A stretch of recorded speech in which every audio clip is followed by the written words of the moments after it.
नमस्कार, आप देख रहे हैं वीके न्यूज और मैं हूं आपके साथ मयंक गौड़। 18 जून 2023 को कनाडा के वैंकूवर में एक घटना घटी। कनाडाई नागरिक हरदीप सिंह निज्जर की हत्या। और यह हत्या कई मायनों में अहम थी, क्योंकि भारत ने हरदीप सिंह निज्जर को खालिस्तानी आतंकी घोषित कर रखा था।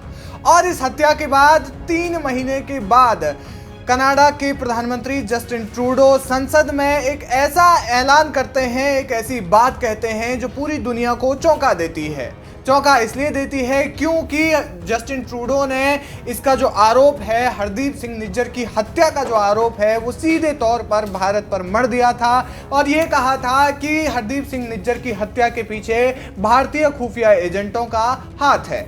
इस घटना के बाद पूरी दुनिया में भारत और कनाडा के रिश्तों को लेकर के बातचीत होने लगी। इसके बाद भारत ने कई सख्त एक्शन कनाडा पर लिए। साथ ही साथ सबसे पहली भारत की ओर से ये प्रतिक्रिया आई कि कनाडा जो है बेफिजूल की बातें कर रहा है हरदीप सिंह निज्जर से संबंधित, कि इसमें भारत का हाथ है, ऐसा कोई भी सबूत जो है कनाडा के पास नहीं है। ऐसी भारत ने बात कही और टिप्पणी देते हुए उसके बाद भारत और कनाडा के रिश्तों में जो है खटास देखने को मिली।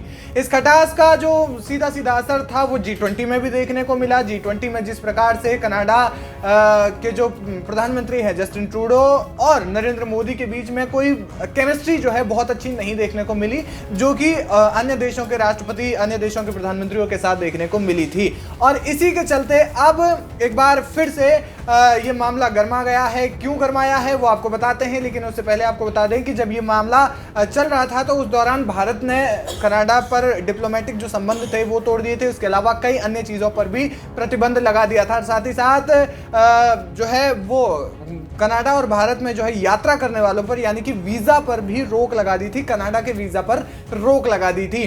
तो कुल मिलाकर के ये जो है भारत की ओर से किया गया था। और अब इस मामले में ये मामला क्यों तूल पकड़ा हुआ है, दरअसल हाल फिलहाल में कनाडा की ओर से, कनाडा विदेश मंत्रालय की ओर से ये बात कही गई थी कि हरदीप सिंह निज्जर हत्या का जो मामला है उस मामले में जांच चल रही है और भारत इस मामले में सहयोग कर रहा है। लेकिन अब भारत की ओर से एक बड़ा बयान आया है। बयान ये, इस मामले में कनाडा में भारत के उच्चायुक्त संजय कुमार वर्मा ने कहा कि जब तक हम कुछ प्रासंगिक और विशिष्ट नहीं देख लेते तब तक हमारे लिए कनाडाई अधिकारियों की मदद करना बेहद मुश्किल होगा। उन्होंने कहा कि उनके कार्यालय को अभी तक ओटावा से जांच में सहयोग करने का औपचारिक अनुरोध भी नहीं मिला है। यानी कि कनाडा की ओर से जो बात कही जा रही थी कि भारत इसमें सहयोग दे रहा है, ये बात अब भारत ने इस बात का खंडन कर लिया है।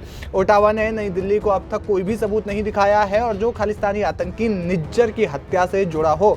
उन्होंने कहा कि इस मामले की जांच में मदद के लिए ये एक पूर्व शर्त थी कि कनाडा को पहले खालिस्तानी आतंकी हरदीप सिंह निज्जर की हत्या से संबंधित कोई ऐसा सबूत दिखाना होगा जिसमें कि भारत की संलिप्तता पाई जाती है, और तब जाकर के भारत इसमें सहयोग करेगा। इस प्रकार की अगर कोई बात सामने नहीं आती है जब तक, तो तब तक भारत इसमें कोई भी सहयोग नहीं करेगा। यानी कि पहले सबूत दो तब जाकर के सहयोग मिलेगा। और अब भारत ने इस मामले में अपनी जो राय है वो एकदम एक पक्षीय कर ली है। कह दिया है कि कनाडा को तब तक कोई सहयोग नहीं मिलेगा जब तक इस मामले में कोई भी जो है सबूत जो है कनाडा नहीं देता है। यानी कि पहले ये मामला जो है यूएन में भी उछला, लेकिन कनाडा इसमें भी चुप रहा, कुछ कह नहीं पाया। क्यों? क्योंकि उसके पास में कोई सबूत नहीं थे। और अब जो है भारत की ओर से ये दो टूक है कनाडा को कि किस प्रकार से इसमें जो है प्रतिक्रिया जो है भारत ने दी है।